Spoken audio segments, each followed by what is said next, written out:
Yeah, there's a disturbance. Yeah, a riot in my mind. I'm running down the street.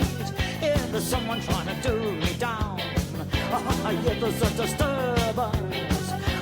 Yeah, a riot in my mind. A fire burning down the street. Yeah, there's someone trying to do me down. Yeah, there's a disturbance. It's like a circus come to town. I see the wagon swinging down the street. Splintered children in the scattered dark.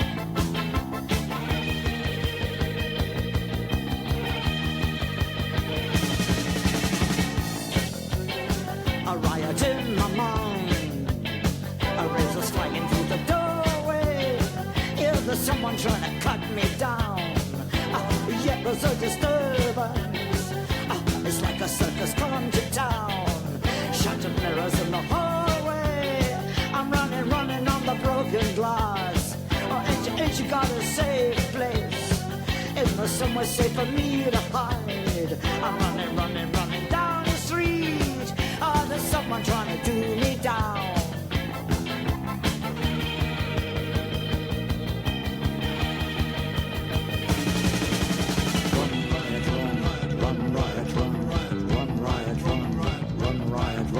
There's a riot in my mind, the streets are quiet. I'm looking for a crowd to hide in. There's a riot in my mind, the streets are quiet. I'm looking for a crowd, looking for a crowd, looking for a crowd to hide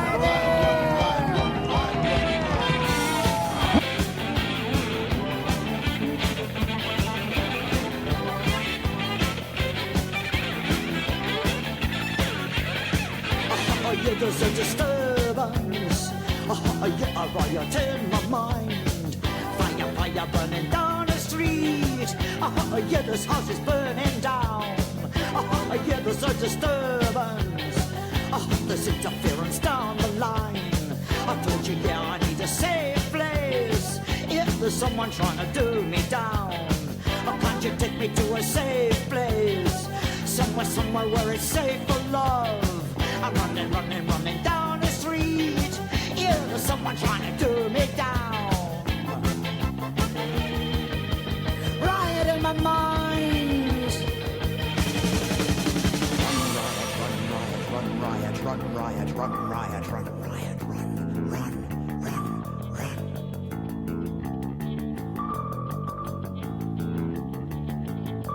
There's a riot in my mind, but the streets are quiet.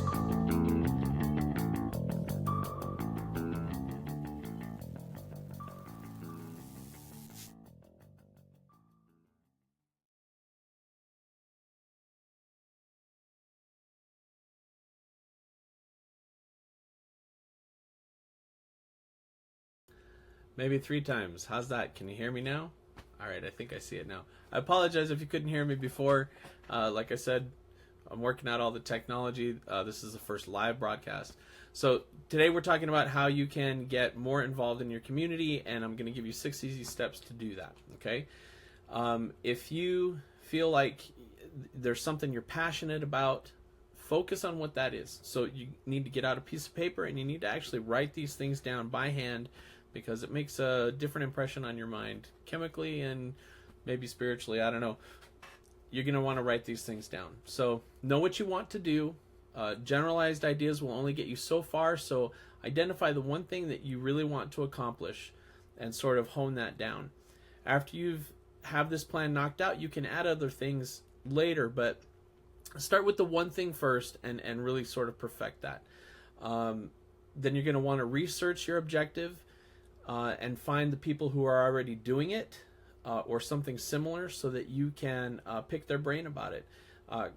Usually most people that are involved in something social or for a cause of something or something will be very willing to talk to you for a few minutes. So have questions written down, be concise about it, don't waste their time, because they're probably not making much money doing what they're doing if they're working for a social cause.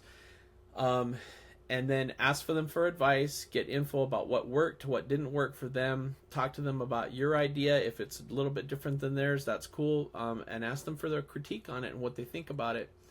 and try to do that with multiple sources before you even get going. Then with that goal, and like I said before, my script's up here, so that's why I keep looking away from you. With that goal, you can say your neighborhood needs improvement, or you have a park in your area that you want to get a playground built for or make improvements to it. So what can you do within that? And then you want to focus on that. So is it construction? Is it you can organize other volunteers? Can you contact the city planners? Can you go door to door and talk to your neighbors to get them involved? Can you help raise funds? What is it that you've done in your life that would make you useful to what you want to accomplish? And then the third thing is the hardest thing. And I promise once you get over this third step, everything gets easier. But the hardest part is to actually begin to take action, right? The first door you knock on, or the first phone call you make, the first contact you make is the hardest thing.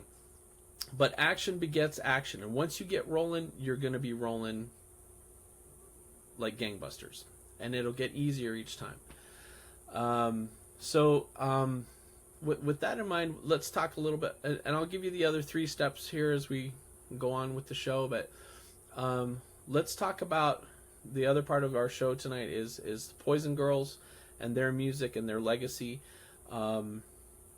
Like I said, Vice Versa started very late as far as a musician goes, singing out in front of people. She didn't do that until she was 40, and sang all the way until she was 80 at her 80th birthday at the Green Door pub in Brighton, where she's from. She was very unique in that she was sort of the spearhead for the anarcho. I think in the interview here they also say it's not, getting drunk, throwing up, and flipping the queen off. That's not what it's about. And so we're going to see a couple of interviews here today. We'll start out with a short one here with Vi talking about why it's important to be involved. For 40 years I thought I mustn't sing. I'm not Mick Jagger, I'm not, who are they, the girls, either Johnny Rotten or even, I'm not Marilyn Monroe. I shouldn't be in public. I should stay in my closet and mind my children and mind my own business. Only it is my business. What happens in the world is my business.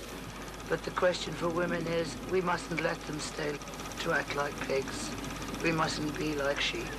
We mustn't be like baby rabbits.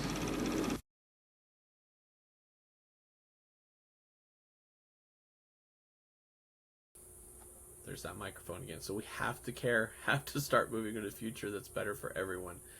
So the next step, the number 4 step, is consider what you could do, consider what could stop you.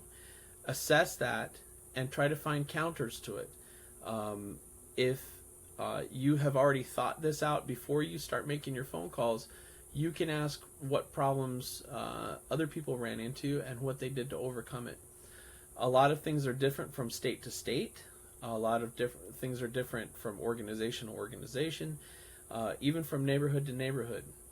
So take the playground idea again. If you're in one of those unlucky people to have an HOA, those sort of oligarchy setups, I'm sorry, but they can be very difficult to work with, and you have to find out what their bylaws are and what the rules of the neighborhood are and what the city really does allow or doesn't allow. Some of them take steps well beyond what's legal to do, but you need to inform yourself about that.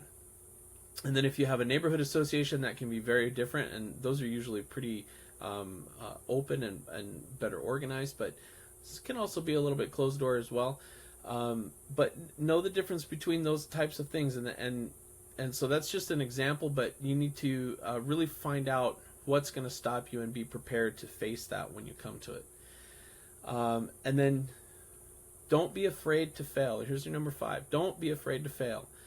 I've coached soccer for 20 years, and something I always told all my players was, don't be afraid to lose. Don't be afraid to fail, because you will learn more from the times that you fail, learn more about yourself and learn more about the goal that you're trying to reach than you will by winning. When you win, everything works out perfectly and it was great. Perfect. But when you lose, you learn your strengths and weaknesses, and you consider your strategy and means in ways which you would have never done before, because someone did something that you didn't expect, or someone was able to defeat you in a way that you couldn't stop.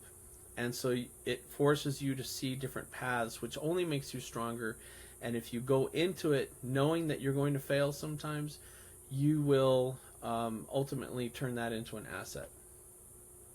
And then, as with the entirety, here's number 6, as with the entirety of the plan, and like I said in the beginning, write your failures down, write your contacts down, write little ideas that you have, and write them on pieces of paper, or a big piece of paper, or some kind of, don't use dry erase. You want it to be something that permanent, can't get erased, but something that you can mark up and change and make adaptations to. It's very, very important to do this last thing. So we'll talk about a little bit more on that, and we will talk about the Poison Girls a bit more. So they really took things in their own hands, and this fits into the story idea for today, or the show idea for today. Imagine this in the 70s, saying, well, I don't agree with what's happening in the record industry, so I'm going to publish all my own stuff. I'm going to print my own records. I'm going to print all my album sleeves. I'm going to print all my promotional materials. I'm going to package it all, and I'm going to have total control over my product, so I can say what I want to say. And that's very similar to what we're doing here on this show. Very similar to what Unicorn Riot's doing with their new media. Taking control of it so that you don't have influence outside of what it is that you want to say, right? We don't have sponsors for this show other than people who want to buy our very cool B-side t-shirts and who want to make contributions to us. We certainly welcome that. Do that right here at the B-side. But back in the 70s and early 80s, doing that was almost completely unheard of. And so this is a little bit more in depth. Some really cool footage that I found on the Poison Girls.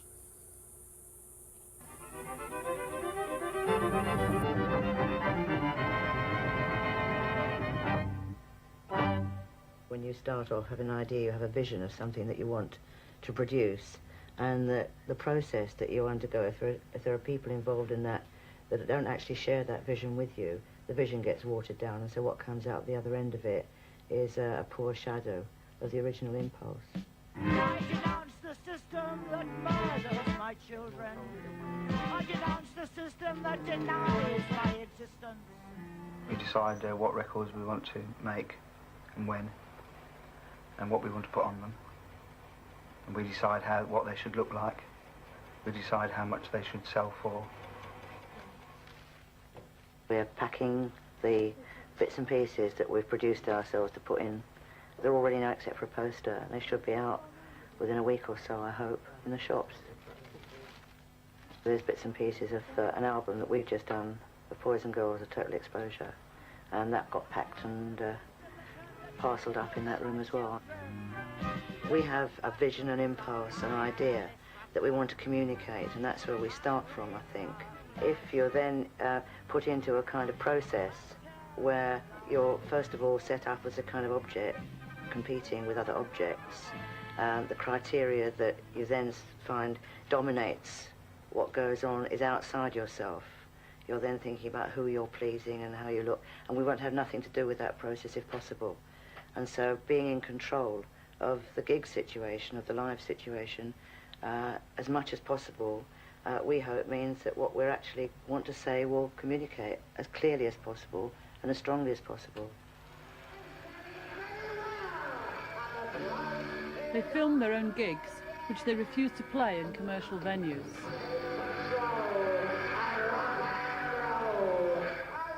They play instead to huge audiences in community centres throughout the country.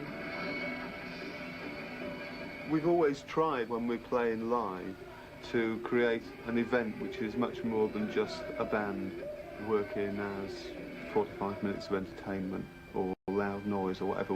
You know, we hand out a lot of leaflets with the lyrics of our songs on.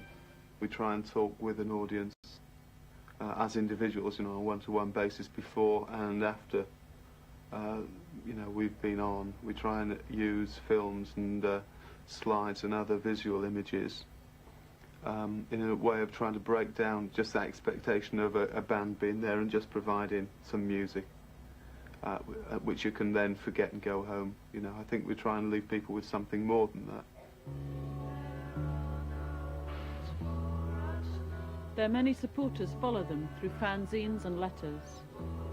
They sing of rejecting the system and all that is impersonal, but they insist that they offer a positive message. I think you have to start off by taking a grasp of yourself. I think that the process that we're all brought up in tends to murder the imagination, and that's a good place to start. Reclaim your imagination and reclaim yourself and go from there. I think that to reject the system or to reject anything at all means that you put yourself in its place and you start from there and you're true to yourself, and that just take it from there. I mean, that means that you say what you want to say, you relate in the way that you want to relate, and you reject as much as possible the norms that are imposed on you that deaden you.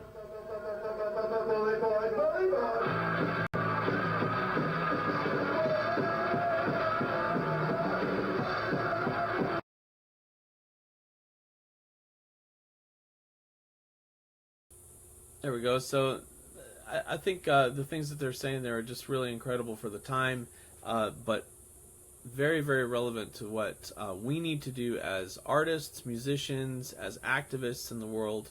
Today we need to take control of what's happening and own our responsibility in it. Long, long gone is the time when we can rely on people to do the right thing for us, or even to do the right thing in the interests of their own children. Long gone is the time when we can think, well, you know, at least they're not going to sell their own kids down the river. The people that are in power now, like I said before, really, really don't even care about anything but their own lives. And they're all going to be dead before anything bad really happens, right? Or too bad happens. So it's on us to do something about it.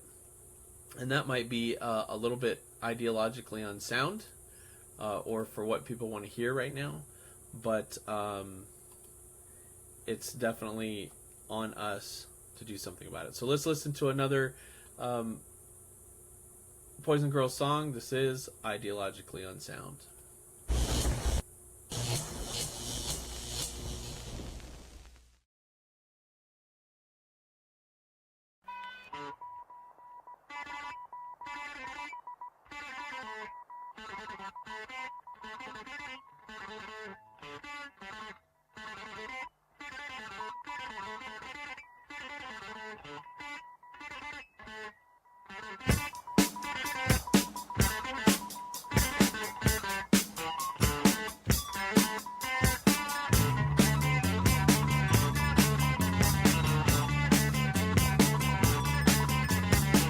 Ideologically unsound.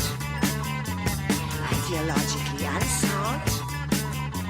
Just keeps going round and round. Want you to throw me on the ground. Want you to kiss me and say I'm yours. Want you to fumble in my drawers. Get romantic fantasies, complete with flowers and birds and bees. Want you to woo me and say sweet things, even get to thinking of diamond rings. Ideologically unsound.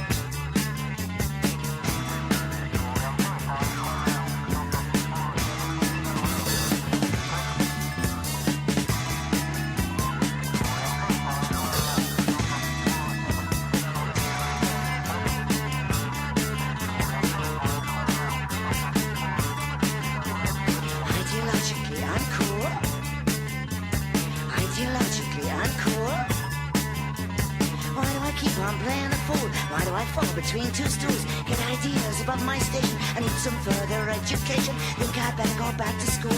Ideologically uncool, full of envy, jealous with it. Know what what you want, just can't let it. Ideologically uncool.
This is a message to persons unknown, persons in hiding, persons unknown, turning a blind eye, hope to go unrecognized, keeping your secrets, persons unknown.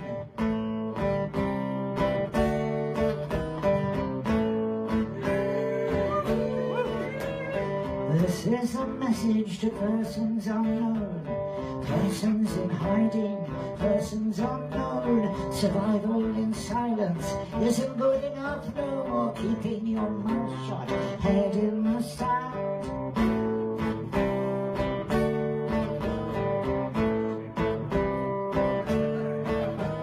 Hey there, Mr. Average, you don't exist, you never did. Hiding in shadows, persons unknown. Habits of hiding soon will be the death of us, dying in secret from poisons unknown.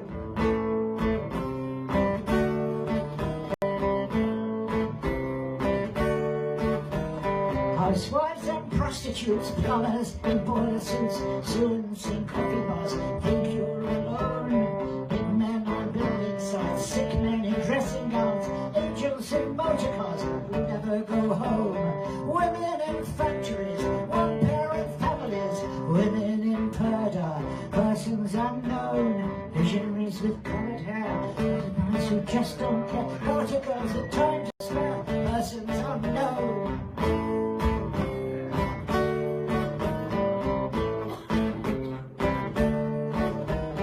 Judges with prejudice, dissidents and anarchists, policemen do dirty tricks to persons unknown. Wild girls, criminals, rotting in prison cells, the lonely who long for persons unknown.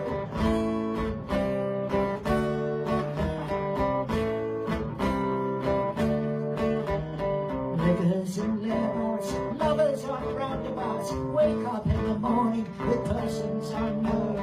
Handballs on football pools, teachers in empty schools, kids into heroin, not yet full grown. Typists and usherettes, black men who can't forget, only who long for persons unknown. Smokers with heart disease, cleaners of lavatories, the old with their memories, persons unknown. Flesh and blood are who we are, flesh and blood are what we are, flesh and blood are who we are, our colour is blood. Flesh and blood are who we are, flesh and blood are what we are, flesh and blood are who we are, our colour is blood.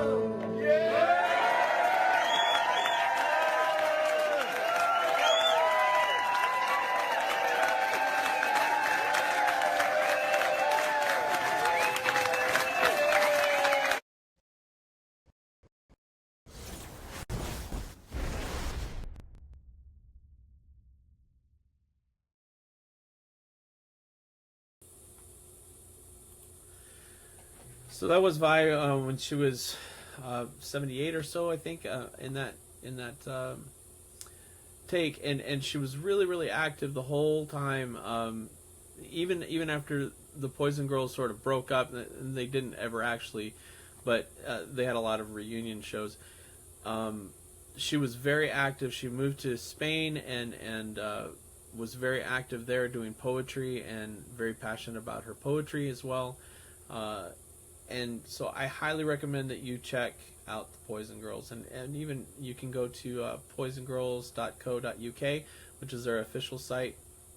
I also want to say that it makes me sad to report, not only did Vi pass away last year, I think it was February 19th last year, but Lance DeBoyle, the drummer, passed away this year in January.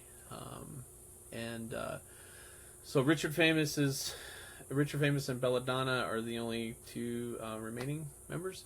But you can, they're such anarchists, you can go to that site and download all their music, their entire music collection, everything that was released. Some of the specialty things aren't available yet, though it says that they are coming.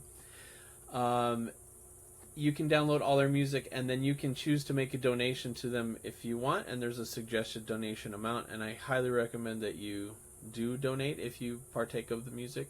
But they're gracious enough to let anyone hear and use their music because they believed that it belonged to all of us. So in that, we all have a responsibility to follow as well. And we're going to play one more song by them before we go out for the night. This is The Price of Grain, and this song is talking about what each little thing that's provided to us, like grain, means, and what sacrifice has been made for that. I know in America it's a little bit hard for us to fathom, maybe in our generations right now, being without anything. And certainly the size of our butts, including mine, are a testament to that, right? But we really need to think about what each thing that we ingest, each thing that we consume, each thing that we buy means, and not take it for granted at all. This is The Price of Grain.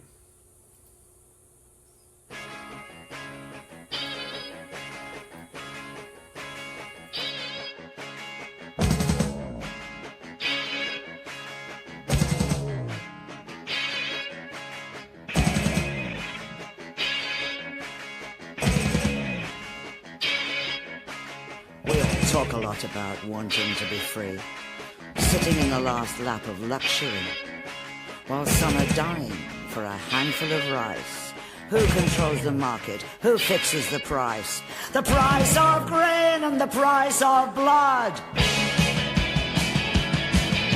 The price of grain and the price of blood. I asked the well-dressed Euro farmer, why does some grow fat while others starve? He said, we can't afford to send food to Ethiopia. Be realistic, this ain't utopia. The price of grain, the price of blood. They're dumping potatoes and burning grain and pouring fresh milk down the drain, while rich young things in brand new cars play fast and loose like superstars. The price of grain, the price of blood. The price of grain and the price of blood.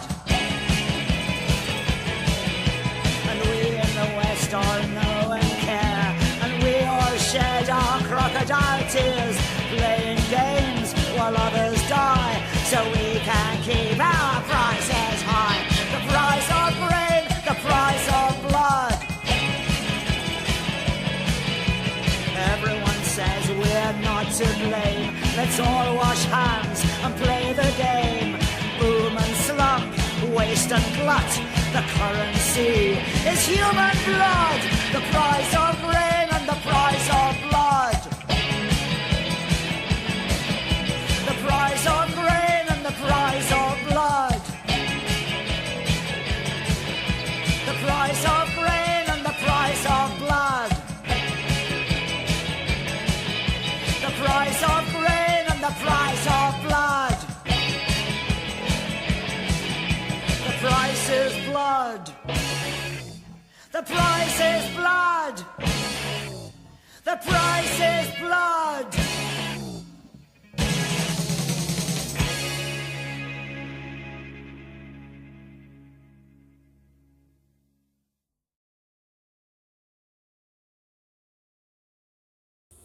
All right, there you go. Well, thank you very much for watching our show tonight. We're going to come back at you probably in a week or so with a new show. We're going to be talking about healthcare, and we're going to be featuring some great art that we didn't get to tonight by a promising new artist who's done a really nice work up in sort of a rainbow of colors. It's pretty cool. If you'd like to get a story idea on the air, please contact me here. I can't point at it. There we go. info@thebsidetalk.com. Don't forget, you can buy our t-shirts or donate to us to help keep us going and help feed our journalists who are going to be working all over the world for us. Much appreciation to my family for their support. Much love to my wife. Have a great night, everybody.